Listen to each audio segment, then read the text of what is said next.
Hi guys, this is Carolina Varsity. We're in our 2015 season and we are now in regional final week.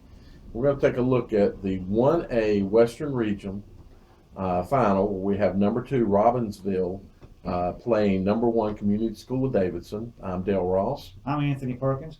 Anthony, go ahead and get us rolling here. Well, the 1A Western Finals the winner of this game will go up against the Eastern champs, which will be played between Plymouth and Southside, which is number 1 and number 2 seeded respectively. Number one ranked or number 1 seeded Community School of Davidson comes in ranked number 10 on Max Prep with a 12-2 record up from the Southern Piedmont 1A Conference. They'll be going up against number 2 Robbinsville, number 2 seed Robbinsville with an 11-2 record. They are ranked number 7th on Max Prep. So they are from the South Mountain 1A Conference. Community School of Davidson got here by beating South Stanley in the first round 54-0, Andrews 24-0 in the second round, and Thomas Jefferson, which is a conference opponent, 33-28. Smoky Mountain has got to this place by beating number 15 Hayesville 52-21 first round. Winston-Salem Prep 37-15 in the second round, and Murphy last week, which is a really good team as well, by a score of 20-14. Murphy was seeded number 3. Community School of Davidson so far, Davidson has scored 485 points for a 34.6 point per game average. Robbinsville 397 points for a 30.5 game per average. Community School of Davidson given up 198 points for a 14-point game average, and Robbinsville has given up 249 for a 19-point game average. So that's about a 5-point differential there, and about a 4-point differential in the points scored. Making an 8-point swing right there between the two teams. They only have one common opponent, and that was Andrews. Community School of Davidson did not play them until the playoffs. They were a regular season game for Robbinsville. Both teams beat Andrews. Community School of Davidson won 24-0. Robbinsville won 46-12. Rushing leaders for Community School of Davidson is Joe Bernardini. He's averaging a little over 151 yards per game. And their quarterback, Luke Watts, he is passing for a little over 134 yards per game. Lane Millsaps is the rushing leader for Robbinsville. He's coming in with a little over 117 yards per game. And I reckon these are brothers. Colton Millsaps is a quarterback, and he's throwing for about 93 yards per game. Statistically, as far as the team goes, because sometimes you look at just the leader and that don't tell you how well they're spreading the ball out. They're pretty close. Rushing as a team, Community School of Davidson averages 188 yards per game. Robbinsville 243 yards per game. Community School of Davidson 134 yards per game passing. Robbinsville 99 yards per game passing, right at 100 yards per game passing. And for a total of 322 yards per game for Community School of Davidson, 343 yards for Robbinsville. So it's only about a 20-yard differential in offensive output as far as yardage goes. Right. And looking at all the stats and common opponents and things of that nature and strength of schedules, I'm going to make Community School of Davidson, I'm going to say they're about 7-8 point favorites. Okay. The Carolina Varsity Report, first of all, has this game, Community School of Davidson 27, Robbinsville 22, so pretty close to what you're calling there.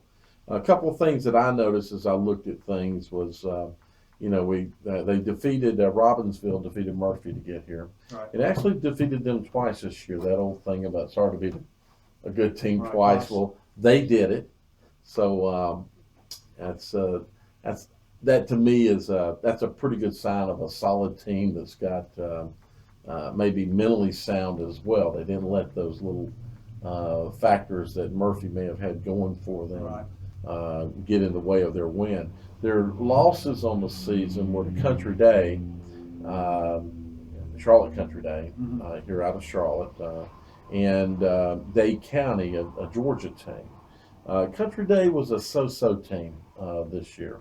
Had a losing record here in Charlotte, but you gave out the scoring differential. Just another thing to mention in the Carolina Varsity Report of 1A schools, Robbinsville ranks 15th, and looking at Max Preps, they rank 7th. Right. And Then if we look down at the Community School of Davidson, who's had a really good year themselves, their two losses are to two powerful teams. They lost to North Mecklenburg, a very good 4A team. Finished, I think, fourth in the Mecca Conference, which is the toughest football conference in the state of North Carolina. So very good team. And they lost to Davidson Day, who won private school state championship back a few weeks ago. So they got losses to two very good teams. They rank 9th overall in the CV report. And in Max Preps, they rank 10th. So the CV report has Community School of Davidson ranked 9th. They've got, or it's got Robbinsville ranked 15th. So kind of that's out of all 1A schools, by the way. That's not just the 1A, and this is 1A and 1AA, the overall 1A. I think just from my look at things, and Community School they did another one of those beating a good team twice by beating Thomas Jefferson. Thomas Jefferson, right. Exactly. They had to beat them to get here, and they beat them in the regular season. So that tells me we got two tough teams that you could say are battle tested. Very battle tested and fairly mentally strong. But I'm thinking that the report is probably close, and you're probably close. So one score game, so anything can happen. But and you know, another thing too, Dale, is we talked about this last week. Community School of Davidson is a little bit more balanced as far as their offensive weaponry. There's only about a 50-yard differential in between passing and rushing, whereas for Robbinsville, they're like a lot of high school teams where they just focus on mainly running the ball and only pass when they have to. Exactly. Now that plays to Robbinsville's advantage if they can get a lead.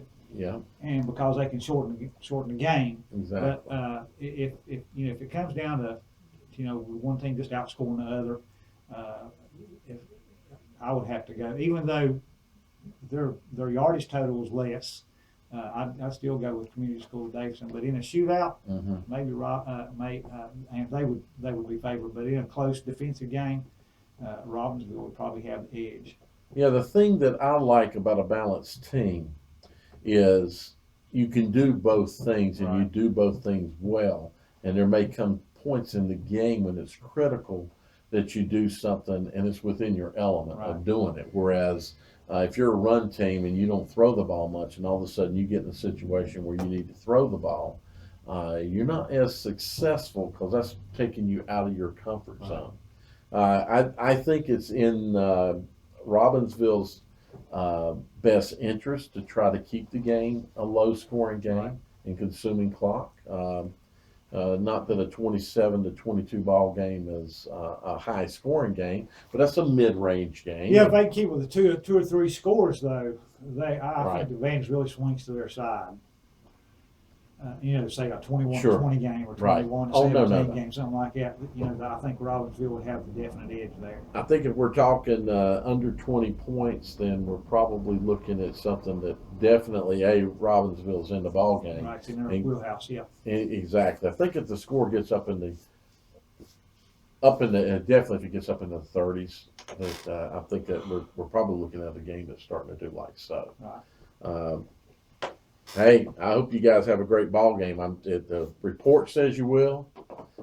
Everything we've looked at seems to indicate that this should be a real good classic football game for a regional final. And the good thing is, number 2 versus number 1. This bracket kind of worked out the way it should.